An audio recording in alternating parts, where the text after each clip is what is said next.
Shalom saudara yang dikasihi Tuhan, selamat pagi. Senang dan bahagia rasanya karena masih bisa menyapa saudara di pagi yang indah ini. Doa dan harapan saya bahwa saudara semua dalam keadaan sehat, dalam keadaan baik, penuh sukacita diberkati Tuhan untuk sepanjang hari ini. Saudaraku yang dikasihi Tuhan, sebelum kita memulai renungan kita pagi ini, saya ingin terlebih dahulu mengajak saudara berdoa. Marilah kita berdoa, saudara, kita berdoa. Bapa di surga, terima kasih untuk kebaikan kasih Tuhan yang sudah menyertai kami sepanjang malam, juga sudah menganugerahkan kepada kami hari baru pagi ini. Berkati dan pimpinlah kami hari ini oleh Roh Kudus-Mu ya Tuhan, sehingga kami boleh berjalan dalam kemenangan Kristus di sepanjang hari ini. Dalam nama Yesus kami berdoa, amin. Saudaraku yang dikasihi Tuhan, firman Tuhan yang menjadi renungan kita pada pagi hari ini saya siapkan dari kitab Efesus pasal yang keempat ayat yang ke-27. Demikian bunyi firman Tuhan. Dan janganlah beri kesempatan kepada iblis. Demikian jauh pembacaan ini saudara. Sekali lagi, dan janganlah beri kesempatan kepada iblis. Topik renungan kita pada pagi hari ini adalah pastikan bahwa hidupmu baru di dalam Tuhan, sehingga setan enggan. Itu yang akan kita renungkan saudara. Saudara yang dikasihi Tuhan, Rasul Yohanes pernah berkata demikian. Kita tahu bahwa kita berasal dari Allah dan seluruh dunia berada di bawah kuasa si jahat. Ini menggambarkan saudara bahwa kehidupan yang sedang kita hadapi saat ini bukanlah kehidupan yang enak, bukanlah kehidupan yang baik-baik saja. Karena apa saudara? Karena hidup ini adalah sebuah perjuangan melawan kuasa kegelapan, bukan melawan darah dan daging dikatakan oleh firman Tuhan. Itu ya artinya bahwa kita selalu diperhadapkan dengan segala bentuk cara, tipuan, rayuan, godaan dari setan untuk membawa kita gagal dalam perjalanan iman kita. Saudaraku yang dikasihi Tuhan, supaya kita mampu menghadapi dunia yang penuh dengan kegelapan yang dikuasai oleh si jahat ini, saya pernah mendapatkan satu kiriman ilustrasi tentang ternyata saudara kalajengking tidak pernah bertindak dengan sembarangan. Ini pernah saya terima dan sangat memberkati saya. Karena saya diberkati, saya mau atau rindu juga lewat renungan ini saudara juga diberkati oleh Tuhan. Saudaraku yang dikasihi Tuhan, ternyata memang para ahli telah menyelidiki dan menemukan saudara bahwa seekor kalajengking tidak akan pernah sembarangan menyuntikkan racunnya kepada korbannya. Ini sesuatu yang menarik saudara. Kalau ia tidak tahu dengan pasti bahwa tempat pada tubuh korban itu adalah tempat yang tepat untuk menyuntikkan racunnya yang hebat itu, dan kalau dia tidak menemukan tempat itu, biasanya saudara, ia pasti akan melepaskan mangsanya. Ini sungguh luar biasa saudaraku yang dikasihi Tuhan. Ini pelajaran berharga bagi kita.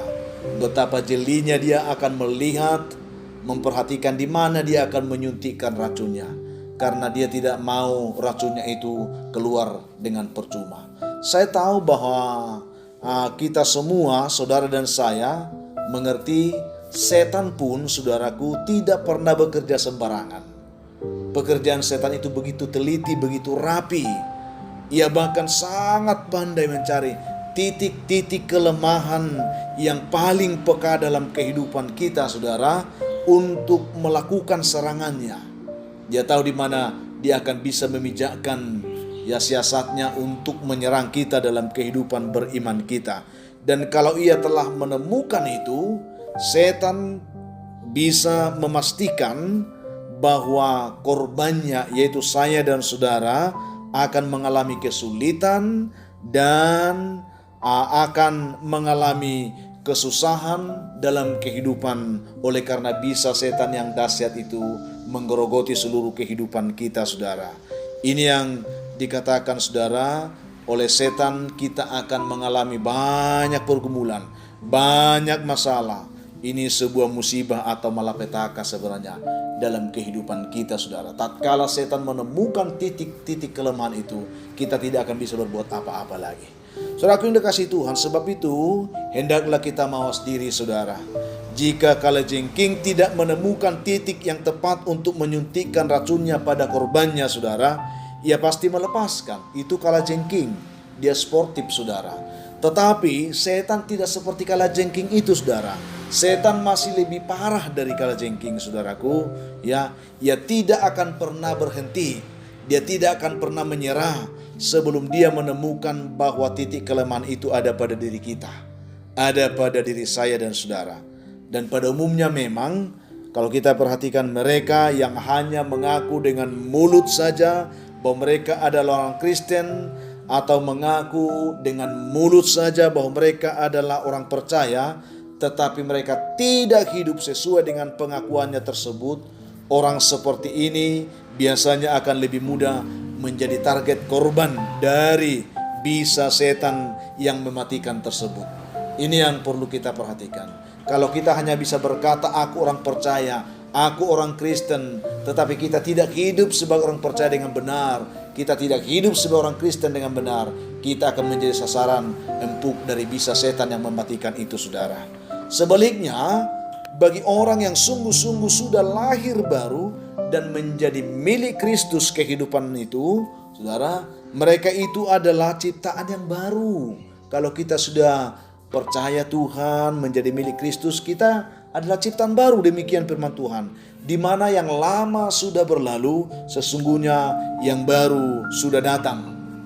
Artinya kita adalah orang yang sudah diperbaharui, baik di dalam pikiran kita, di dalam perasaan kita, di dalam perkataan kita, di dalam tindakan-tindakan dan perilaku kita, saudara, sehingga kita tidak akan pernah mau lagi memberi kesempatan apapun, ya, apalagi mau membuka diri kepada rayuan, juga kepada godaan setan dalam bentuk apapun itu dalam kehidupan kita.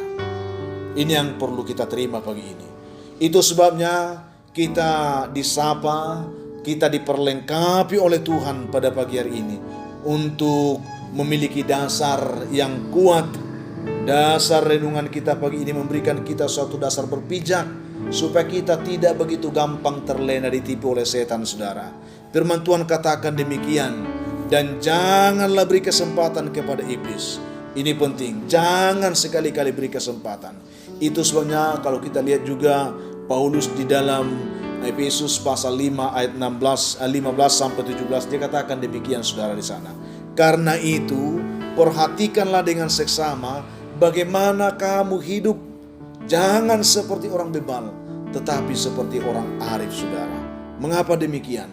Karena kita tahu bahwa hari-hari ini jahat. Itu sebab dikatakan pergunakanlah waktu yang ada, karena hari-hari ini adalah jahat.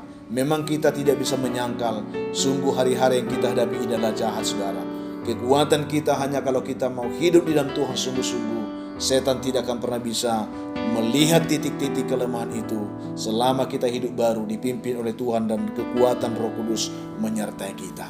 Saudaraku yang dikasihi Tuhan, itulah yang kita renungkan pagi hari ini. Dalam renungan singkat ini, hanya untuk membuka pola pikir kita, saudara, supaya kita tak berjaga-jaga, supaya kita tak waspada menjalani kehidupan ini, karena sesungguhnya dunia ini berada di bawah kuasa si jahat.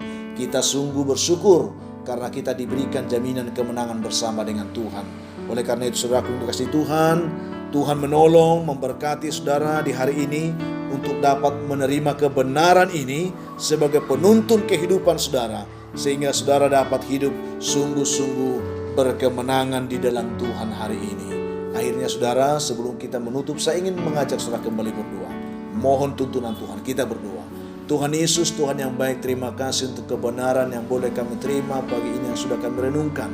Berkatilah renungan ini menginspirasi kami, supaya kami boleh sadar bahwa betapa gigihnya setan mencari titik-titik kelemahan dalam hidup kami, berusaha untuk menghancurkan kehidupan kami. Tetapi kami bersyukur karena ketika kami sungguh di dalam Tuhan, kami adalah ciptaan baru. Baru dalam pikiran, baru dalam perkataan, dalam sikap, tingkah laku, dan perbuatan-perbuatan kami. Bantu umat-Mu semua dimanapun mereka mendengarkan renungan ini.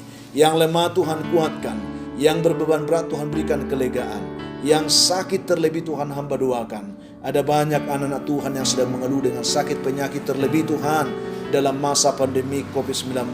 Ada anak-anak Tuhan dan bahkan hamba-hambamu yang sedang terbelenggu dengan virus corona ini. Hamba doakan mereka dalam nama Tuhan Yesus. Tangan Tuhan dengan kuasa-Mu mengangkat setiap kutuk sakit penyakit mereka, melepaskan dan membebaskan mereka hari ini. Tuhan berkati juga yang terikat dengan kuasa-kuasa setan, kuasa-kuasa kegelapan. Hamba doakan mereka, kuatkan mereka dan lepaskan mereka Tuhan dalam nama Yesus. Yang bergumul mencari pekerjaan, Tuhan buka lapangan pekerjaan. Yang bergumul Tuhan untuk mendapatkan jodoh, hamba terus doakan mereka. Buka jalan bagi mereka menemukan jodohnya. Yang bergumul untuk mendapatkan keturunan, hamba mohon Tuhan tetaplah memberkati keluarga itu dan memberkati buah kandungannya. Anak-anak kami yang sedang belajar di rumah dalam masa pandemi ini, berkati juga mereka dengan semangat belajar yang baik.